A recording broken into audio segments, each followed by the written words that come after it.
So the Philadelphia Phillies and the Miami Marlins have made a blockbuster trade, arguably one of the biggest trades of the offseason. We've been hearing about it for days, weeks, months. It feels like almost a year plus now that JT Realmuto has wanted to be traded from the Miami Marlins. Well, it's finally happened. The Philadelphia Phillies have traded for JT Realmuto in exchange for Sixto Sanchez, Will Stewart, Jorge Alfaro, and some international money. Of course, I'm going to give you my reaction, my thoughts, opinions, analysis on this trade. So if that's something you guys like to see on this channel, make sure to leave a like. It's the best way to show support. Subscribe if you're new and you enjoy the content. We are damn close to 38K, so if you're not subscribed, hit that sub button. Get in the comments down below. Let me know what you think about the trade. Do you like it from the Marlins side, the Philly side? I'd love to know your thoughts and opinions. Let's have a conversation down in the comments down below. And remember to follow me on Twitter and Instagram at GiraffeNeckMarc. Links in the description. Best way to extend the conversation. So like I said at the beginning of the video, we've been hearing about the JT Realmuto trade rumors for what feels like forever. And finally something happens. Am I happy about this? No, of course not. I wish he was gone from the National League East. Send him to the Padres, send him to the Dodgers, send him to an American League team, someone who's not going to come and bother me for 20 plus games a year. But as we know, that is not the case. JT Realmuto is going to the Philadelphia Phillies. So from the Phillies standpoint, let's go ahead and talk about the trade. They're giving up Sixto Sanchez, Will Stewart, Jorge Alfaro, and international pool money. Jorge Alfaro, of course, was their catcher last year until they got Wilson Ramos. Kind of a moot player right now because it doesn't really matter. He's essentially a wash. The Phillies, he would have been their backup for them. So getting JT Realmuto, of course, is an upgrade on that. I originally thought that maybe the Phillies were giving up a little bit too early on Jorge Alfaro, but honestly, he's 25, Realmuto is 27. I thought Alfaro was like 23 years old. At 25, he's had enough time in the majors to prove himself.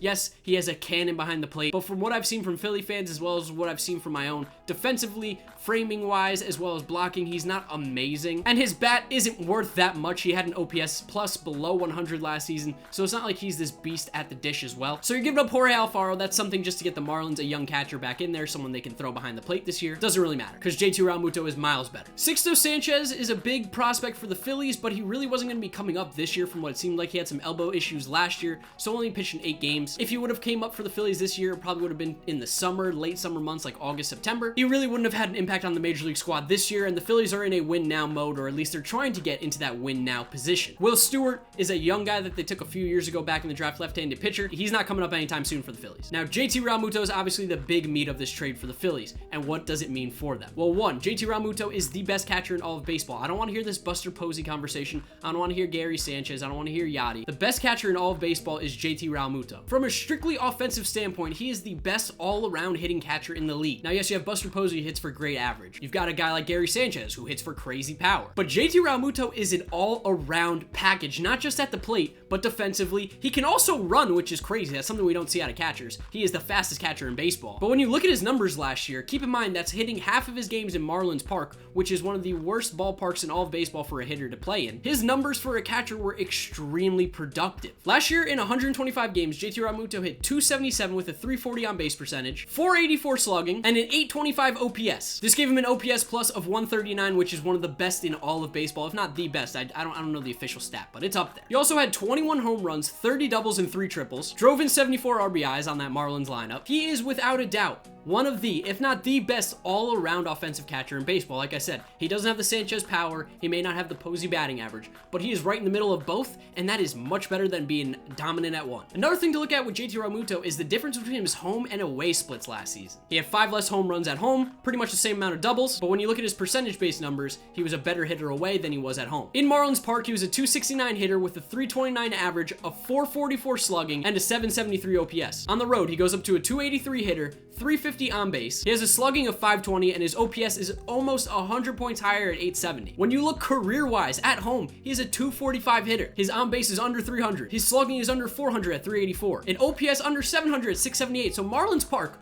really was crippling the offensive production that JT Realmuto can have. On the road, career, he's a 309 hitter with a 356 on base, 492 slugging, 848 OPS. Forget about talking as a catcher, talk about as a all-around player. Put him out in the outfield, put him in shortstop. That is a really good player. So you get him outside of Marlins Park and he becomes an even better player than he already was. And at the catcher position, where there is not a lot of offensive value anymore in Major League Baseball, he is by and large the best catcher there. And defensively, he's not too bad too. He doesn't have the greatest arm behind the plate, but he gets it there efficiently. I'm not talking Gary Sanchez, Jorge Alfaro cannons, but his arm is still good. He's a good framer. He's a good blocker. On the base pass, like I said, the dude can run, so he's not clogging the bases. JT Realmuto is the real deal. And I absolutely absolutely hate that he's on the Philadelphia Phillies because I have to root against him for the next, whatever, at least 2 more seasons. And then if he signs an extension, even more. This is a guy that I want to root for, but obviously I can't. So for the Philadelphia Phillies, you always give up prospects for bona fide stars. JT Realmuto is a bona fide star in this game. The reason some people may not know that is because he was playing for the Miami Marlins, who get under 1,000 people at every single one of their home games, unless they're playing the Mets, Yankees, Cubs, or Dodgers. So JT Realmuto moving to a team that's going to be a contender for the National League East in 2019, who's gonna be a playoff contender in the National League. He's gonna be getting a lot more coverage, and people around the nation are gonna know just how good this guy is. Not to mention his numbers are going to go higher. Citizens Bank Park is a hitter's park. This is a guy who we might see hit 30 home runs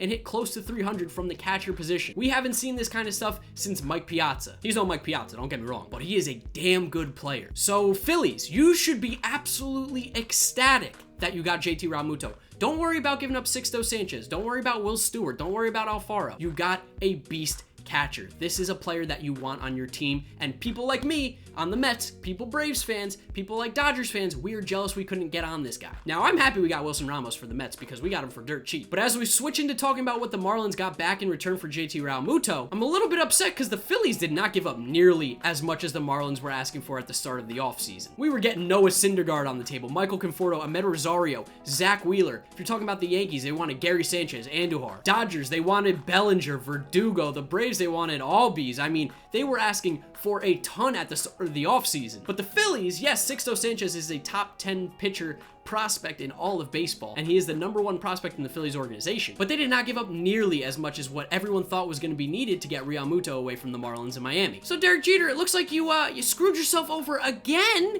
by showing your cards, by being way too cocky and arrogant about what you wanted for him. I'm not going to say that what they got back was horrible, but I don't think it's very good. So let's talk about what the Marlins got back. Sixto Sanchez looks like he can be a bona fide top-end starter in Major League Baseball. Now, of course, last year he had some injury concerns. He had some elbow inflammation that kept him only to pitch 8 games in high A ball. I was actually in class, which is why this video didn't come out sooner. So while I was in class, you know, I was looking at some videos of Sixto Sanchez. Don't worry, it was an intro to visual communications class. It's easy stuff. But I was watching the mechanics and the way Sixto Sanchez pitches, and here's what I got out of it. The dude has an absolutely electric fastball. I mean, that thing zips out of his hand. It snaps out of there. I don't know if that makes any sense to you, but it just snaps in there. They call it a curveball, but personally, it looks like more of a slider to me out of his hand. It has some decent movement late, but it does have a tendency to hang. He has to keep that thing super low in the zone. His changeup has got nice movement arm side. I actually think it's better to righties than to lefties because if you throw it to a righty inside, it dips right at that back foot, which is just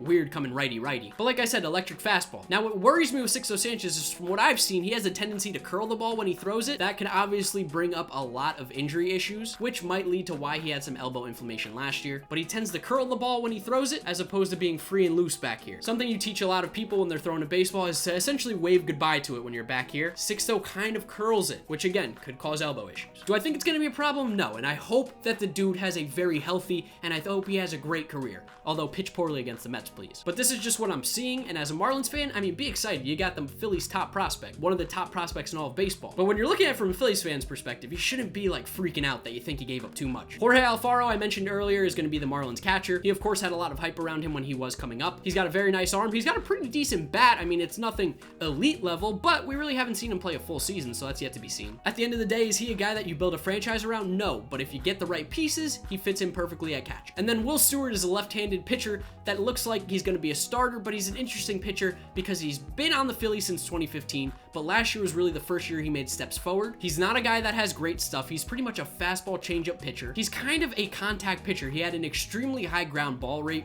which led to a lot of his success last season because last season was by far his best year in the minors. Prior to that, he was pretty much above 4 in ERAs every single year, but last year he was in the 2s. Reason being, he was getting a lot more ground ball outs than he had in the past. Stewart doesn't project to ever be a frontline starter, maybe a 4 or 5 guy. Doesn't really have any strikeout pitches. He doesn't have a great out pitch. Doesn't have a lot of swing and miss stuff, but if he can keep his control where it's at and continue to get ground balls at a high rate, this is a guy who at the back end of your rotation can be very effective. So overall, if you're in the Miami Marlins, I mean, you were expecting a lot more. Started off the offseason, like I said, we're talking Noah Syndergaard, Miguel Andujar, Sanchez, Bellinger, Albies. I mean, you knew none of those guys were ever going to go there. But that's what the Marlins' asking price was. That's what they wanted. And it seems like they lowered and lowered and lowered a lot because they were a little bit too greedy at the start. They could have gotten a lot more prospects. But the Marlins were greedy. Derek Jeter was worried about what the Yankees had to get, and you know what? It bit them in the butt, because I'm sure from the Mets they could have gotten a Kelenic. They could have gotten a Justin Dunn. They could have gotten some more. From the Yankees, I'm sure they could have gotten some of their prospects. From the Dodgers have a lot of prospects that they could have given up. They could have gotten a guy maybe like Julio Urias. I mean, the Braves have a insane amount of pitching in the minor leagues, but you went crazy and went for Ozzie Albies. So you know what? Good for the Marlins. It looks like you kind of screwed yourself over again. Sixto Sanchez looks like he's going to be good, but you didn't get as much as you thought you were going to get, and you didn't get as much as people think you should get. So I'm happy to see Derek Jeter, who was trying to screw over the Mets and help out the Yankees, even though he's the Marlins vice president or president, whatever he is. So I'm glad to see that this trade didn't work out. They didn't get as much value as they originally thought they were going to. Sorry, Marlins fans. Still a mess. Some other small Major League Baseball news to talk about is Hunter Pence signed with the Texas Rangers. Weirdly enough, I predicted that he would go to the Rangers in my video where I predicted all the signings of the 2019 offseason. So yeah, we'll put a check mark on that one. I haven't gotten a lot right. And the Mets signed Devin Mesoraco to a minor league contract, basically insurance for Travis d'Arnaud if he's not healthy. Another thing to note is that Jacob deGrom and him, they were pretty much battering mates towards the end of the season, and he pitched really well with him, so he might be maybe a personal catcher type situation here, especially if d'Arnaud is getting hurt. Still no news on Harper, still no news on Machado, but I'm hoping we'll get some soon. But we got a big news today with JT Realmuto, so I'd love to know what you guys think about the trade in the comment section down below. Let me know your thoughts and opinions. Remember to leave a like on the video if you did enjoy it. Best way to support the channel. Subscribe if you're new and you enjoy the content. We talk about baseball all the time. And remember to follow me on Twitter and Instagram at GiraffeNeckMarc. Links in the description down below. Thank you guys for watching. YouTube recommends you watch this video right here, as well as this is my most recent upload. Click through those to help support the channel. Thank you guys for watching, and I'll see you next time. Bye.